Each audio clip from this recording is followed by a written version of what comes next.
to the sermon sometimes that partial that kind of inform people basically about their regular life, which is one thing that I noticed when I first got here is that there was things that you speak about are relatable to present day. How do you deal with like what's going on in society now, the P. Diddy issues, like T.D. Jakes situation where you have pastors who are involved in situations like this, and people saying, well, this person is attacking. The Bible talks about that, a certain type of fruit.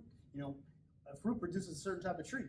A tree produces a certain type of fruit, and that fruit is going to be good or bad, right? Yeah. So, and you're not going to be attracted to things that are not godly, and then be comfortable with it.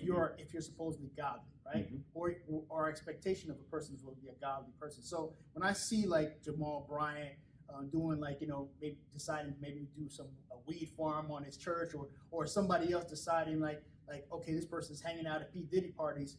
What do you think as a pastor yourself, in this day and age, dealing with these things? What's your opinion?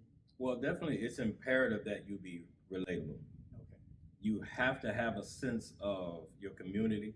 You have to have a sense of even your state, your environment, your surroundings, the nation. You have to have enough information to be relatable, to deal with the issues and different things that the congregation or even the community that are facing. You can't be out on an island on a platform that you're unreachable, that you can't relate. Okay. But there is a fine line. Yeah.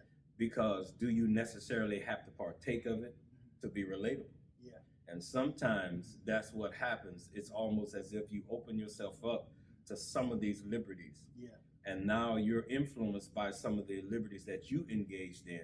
So it's no longer becoming about being relatable to bring deliverance, hope, and inspirational motivation to the people. You've now become so involved and engrafted in it that it becomes a part of who you are. Yeah. So now, as opposed to you just ministering the word of God from a place of deliverance for people, you become a hypocrite. Yeah. Because now you're actually living what you're trying to deliver people from.